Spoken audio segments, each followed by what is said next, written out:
हिंदू सही में खतरे में हैं, हिंदू खतरे में हैं। अगर आपको देखना है तो कुंभ मेला में जाके देखिए, बेचारे मेरे हिंदू भाई को, मतलब अपने हिंदुत्व एजेंडा को बचाने के लिए आपने हिंदुओं को खतरे में डाल दिया, आपने हिंदुओं को खतरे में डाल दिया। अरे हम तो कहते हैं मोदी जी सबसे अच्छे प्राइम मिनिस्टर हैं जब उन्होंने हमारे मरकज़ में घुस करके जागरूकता जगाई कि आप लोग डिस्टेंस बनाएं। मोदी जी को हम बोलते हैं चलिए, अगर गलत था तो गलत था।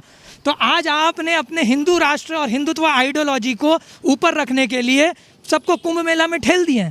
क्यों मोदी जी क्यों नहीं गए कुंभ मेला में? वो क्यों नहीं नहाए? कुंभ मेला में क्यों नहीं गए? सिर्फ यहाँ वोट लेने के लिए आ गए?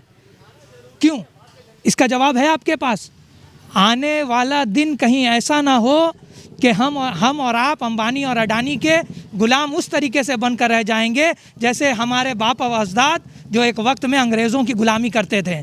आज हमारी आवाज़ शायद मोदी जी के कान तक पहुंच रही है, रेंग नहीं रही है, लेकिन ये बात मत भूलें। आग, राहत इंदौरी साहब ने कहा था आग जब लगेगी तो हर फर्द आएंगे, ये वाला याद है ना? आग लग चुकी है, ऑक्सीजन नहीं है। अरे मुसलमान तो बिना ऑक्सीजन के मर रहा है, तो हमारा कहीं पर गोपाल भी मर रहा है, कहीं रवि भी मर रहा है, कहीं अमित भी मर रहा है, तो कहीं सोजल भी मर रहा है, मर सब रहा है। तो मोदी जी को आंख खोल कर कि आग तो आएंगे कई घर जद में, यहाँ पर सिर्फ हमारा मकान थोड़ी है। तो और ऐसा फकीर मार के चला जाएगा। हम झोला उठाएंगे, जी जी झोला उठाएंगे, चल। हाँ, तो झोला उठाएंगे, कंगाली करेंगे, चल जाएंगे, फिर आप भी रोते रहिएगा पकड़ करके। मंत्री तो कई बार कह चुके हैं कि मैं देश बिकने नहीं दूंगा, मैं देश झुकने नहीं दूंगा। वो देश बिक थोड़ी रहे हैं, वो देश बिक्री थोड़ी करेंगे, वो देश को लीज में दे देंगे। बिकना और लीज में देना अलग है। वो दे देंगे 700 साल के लिए या 60 साल के लिए, फिर से राज करो। अब उतने दिन अंग्रेज लोग करके गए, बेचेंगे नहीं, लीज में देंगे। क्या बात करें, गिरवी रखेंगे। जैसे अपनी वो आदमी का बात कैसे कर सकते हैं जो अपनी माँ को कुछ देर के लिए मार्केटिंग के लिए SBI या किसी बैंक के बाहर खड़ा कर दे रहा, जो अपना देश का नहीं हुआ, अपनी माँ बाप का नहीं हुआ, देश का नहीं हुआ, किसका कैसे होगा? क्या बात कर रहे हैं आप? जो कल तक यही जो आपके हरियाणा के जो किसान आज आंदोलन कर रहे हैं, ये लोग बोल रहे थे मोदी जी को लाएंगे, देश को बचाएंगे। आज वही बोला जाता है मोदी ने एक डंडा दो डंडा फिर मारेंगे। क्या बात है? जो आदमी इसके ऊपर भरोसा किया, सबका भरोसा वो तो और भी लोगों से जुड़ेगा। मैं आपसे दोबारा आऊँगा सर सवाल पूछने के लिए। क्या नाम है आपका? मेरा नाम साहिल है। साहिल है। प्रधानमंत्री मास्क क्यों नहीं लगाया आपने पहले? मार्क्स इसलिए नहीं लगाया क्योंकि अभी तक हम लोगों के प्राइम मिनिस्टर ने लगाया, प्रधान मोदी ने नहीं लगाया, अमित शाह ने नहीं लगाया। जब उन लोग लगाएंगे तो हम भी लगा लेंगे। वो तो हम लोग को इंस्पिरेशन है, उनसे इंस्पायर होते हैं, तो वो लोग लगाएंगे तो हम लोग भी लगा लेंगे। जगह पे देखा है प्रधानमंत्री लगाते हैं? तो कई जगह में ये भी देखा कि कहीं नहीं लगाए। वो एक मीटिंग कर रहे थे प्रधानमंत्री मोदी, उसमें भी मास्क लगा रखे थे। हाँ, तो मगर रैलियों में तो नहीं लगा रहे ना, जहाँ पे लगाना हो वहाँ तो नहीं लगा रहे। एक रूम में 10 चेयर लगा के बैठ गए हैं, 10 को एक हाथ की दूरी में रख दिए हैं, मगर जहाँ पे लगाना है, जहाँ पे बहुत ज़्यादा भीड़ है, वहाँ तो नहीं लगा रहे, रैलियों में तो नहीं लगा रहे। और बस रैली भी कैंसिल, कोविड-19 को देखते हुए उन्होंने रैली कैंसिल कर दी ना। यहाँ के लोगों को फिक्र हुई कि कहीं कोरोना वायरस जो है पूरा बंगाल के अंदर हाहाकार ना मचा दे, उन्होंने अपनी रैली कैंसिल कर दी। मगर काफ़ी रैली तो कर चुके हैं, अब कैंसिल करके क्या होगा? मतलब जब घर जल जाए तब पानी डाल के क्या होगा? ऑलरेडी तो इतना केस बढ़ चुका है। ये काम तो उनको पहला करना चाहिए था। अभी जब विपक्षी दल आवाज़ उठा रहा है, ट्विटर पे ट्वीट कर रहा है, तब उनको ख्याल आ रहा है कि नहीं अब हम लोग को जो है नहीं करना चाहिए रैली या कुछ भी ऐसा। मगर पहले तो उनको तो पहले रोकना चाहिए था। अभी जब पूरा घर जल गया तब पानी का बोतल ले आके पानी दिया। मोदी को एज अ प्राइम मिनिस्टर कैसे देखते हैं आप कि इन्होंने जब 14 से जब तक वो सत्ता में बैठे हैं तो अब तक उनका कार्यकाल कैसा रहा, उनका शासनकाल कैसा रहा, किस तरीके से उन्होंने काम किया? अब थोड़ा अलग स्टाइल से बताते हैं। हाँ बताइए, जैसे आपको मर्जी है। कि जिस बात पे गुरूर था वो बात ही नहीं रही, जिस बात पे गुरूर था वो बात ही नहीं रही, हम देखते ही रह गए क्या हो गया ज़माना। जाहिलों को सल्तनत की कुर्सियाँ दे दी गई, क्या हो गया है देश को कहाँ खो गया ज़माना। और ख़ुद का घर न संभला और ये देश को चलाने चले, खुद की बीवी छोड़ दूसरों को हक सिखाने चले। हाँ ये सुनाने चले झूठ की कहानी, कहेंगे झूठ पर कहेंगे देखो आन से, घूमेंगे शहर शहर प्राइवेट जेट में शान से। और तू हिंदू तू है मुस्लिम कह के ये लड़ाते हैं, धर्म के नाम पे लोगों का खून बहाते हैं। और सियासत खेल गए सियासी एतबार से, 15 लाख कहाँ है पूछेंगे सरकार से, पूछेंगे ना। बस इतना ही बोलना चाहेंगे। मेरा जो था मैंने इसी में कह दिया, समझदार पब्लिक के लिए इशारा काफ़ी है। अच्छा, अभी एक सवाल आपसे और पूछूंगा।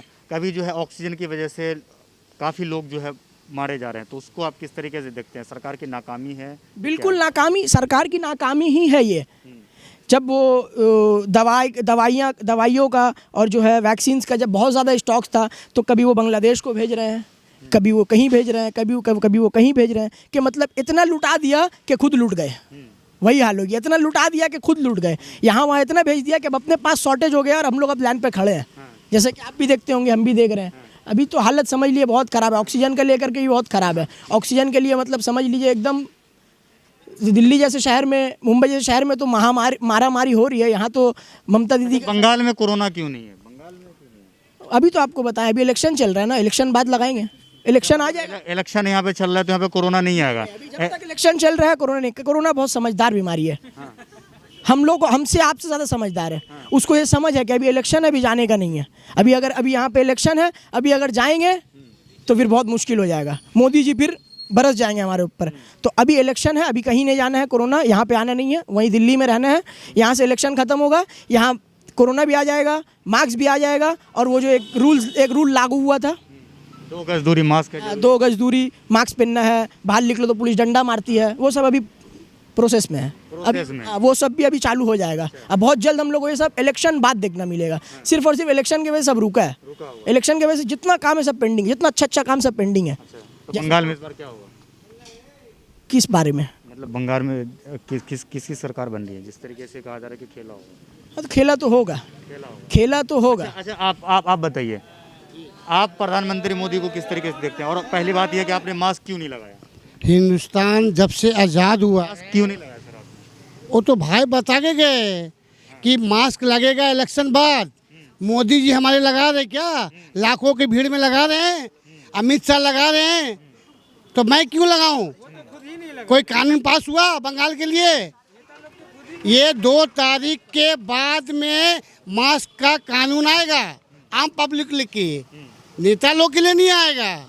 ये जितना कानून गरीब के लिए, मजदूर के लिए, मजबूर के लिए, बड़ा लोगों के लिए, नेता लोग के लिए कोई कानून नहीं है। लाखों की भीड़ में उनसे नहीं पूछते आप? मोदी जी से पूछिए कि आपके जो कार्यकर्ता इतना घूम रहे हैं लाखों की भीड़ में, आप लोग क्यों नहीं लगा रहे मास्क? यहाँ लाखों लाख लोग मर जा रहे हैं, वैक्सीन नहीं है, गैस नहीं है, क्या है आपके पास? शौचालय है, पेट में अनाज नहीं है और शौचालय निकले बनाने के लिए। अरे आप कुछ खाओगे तब तो लैट्रिन करोगे। अनाज है आपके पास? बोलिए। मतलब खाएगा देश तभी तो जाएगा देश। खाएगा तब तो शौचालय जाएगा ना। अनाज नहीं है पेट में, रोटी नहीं है, आप शौचालय बनाने निकले हैं। देश मजबूत तो हो रहा है ना। क्या शौचालय बनाने से पाकिस्तान मजबूत होगा? पाकिस्तान थर-थर नहीं काँप रहा है। पाकिस्तान से हमको क्या मतलब है? जहन्नम में जाए पाकिस्तान। हम अपना देश को जब बचाएंगे ना, पाकिस्तान, ईरान, सऊदी, उससे क्या मतलब हमको? अपना देश को ना बचाएंगे हम बचाएंगे, मुझे बचाएंगे। आप लोगों को मोदी जी से हर चीज से परेशानी है। मोदी जी क्या आइडियोलॉजी से परेशान है? मेरी बात सुन लीजिए ना, मोदी जी मतलब कुछ भी करते हैं आप लोगों को परेशानी है। अगर मोदी जी दाढ़ी बढ़ा रहे उससे भी आपको परेशानी है। अरे वो रविंद्रनाथ इलेक्शन है बंगाल में भाई, रविंद्रनाथ टैगोर बनने वाले हैं। वो पब्लिक को दिखाने मांग रहे हैं कि मैं रविंद्रनाथ टैगोर आया हूँ, आप मुझे वोट दें। ये अब यहाँ आए, अभी यूपी जाएंगे ना तो बोले मुझे गंगा मैया ने बुलाई है। वो जहाँ जाते हैं ना वैसा उनका हुलिया बनाते हैं देश का वो इंस्पायर करने के लिए, समझे? वो बहुत बड़े आर्टिस्ट है। वो अमिताभ बच्चन, शाहरुख खान कुछ नहीं है, सब जीरो उसके सामने। इसके सामने अमिताभ बच्चन, शाहरुख खान, सलमान खान सब जीरो है मोदी जी के सामने।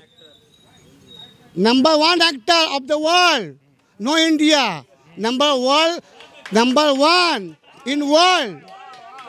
इन द वर्ल्ड सीखना पड़ेगा आप बड़ा बड़ा नेता को। ट्रम्प तो क्लास नहीं लिए उनसे, तो उनकी भी सरकार बच जाती। वो क्लास दिए ने मोदी जी उनको। लोग कहते हैं मोदी जी से जो मिलता है वो चुनाव भी हार जाता है। ट्रम्प भी चुनाव ट्रम्प ने वो तो अपना जो फरमा है ना वो दूसरा को नहीं देगा ना, लीकेज हो जाएगा मामला। वो अपना जो आइडियोलॉजी है नहीं देंगे ना। वो तो आरएसएस का हेडक्वार्टर नागपुर में सिखाया जाता है। हमारे पर जो अंग्रेज जो लोग 2 साल राज किए, डिवाइड एंड रूल, बांटो और राज करो। हम नहीं चाहिए नौकरी भाई मुसलमान को। नहीं चाहिए। आप हमारे हिंदू भाई को दीजिए ना भाई नौकरी। आप बोलते हैं पाकिस्तान से लाएंगे, तो ईरान से लाएंगे, तो नेपाल से लाएंगे, तो बांग्लादेश से लाएंगे। यहाँ का कमी है हिंदू। तो लोगों को नौकरी ज़्यादा ऑक्सीजन की 100 जरूरत है। करोड़ हिंदू अभी इंडिया में है। आप क्या दे रहे हैं इनको? आप मुसलमान का बात छोड़ दीजिए, आप हिंदू क्या दिए? मुसलमान को क्यों छोड़? आप तो बात करते हैं ना, सबका साथ सबका विकास। अरे अपने उन- मुसलमानों वो को- हाथी का दांत होता है ना, खाने का कुछ और, चिबाने का कुछ और। वो हाथी है, बोलेंगे कुछ और, करेंगे कुछ और। तो यहाँ बंगाल में आके बोल रहे क्या सोनार बांग्ला। कि मैं सोनार बंगला, तो ये भी जुमला है। बोलते हैं 12,000 दूंगा, ये भी जुमला है। यहाँ पब्लिक उनको जान गई है भाई, ये मूर्ख नहीं है अभी। आप कितना झूठ बोलो। बंगाल में क्या होगा? बंगाल में 100% टीएमसी आएगी। मोदी साहब इतने नाराज क्यों? मोदी से नाराज नहीं है, मोदी का आइडियोलॉजी से नाराज हूँ मैं।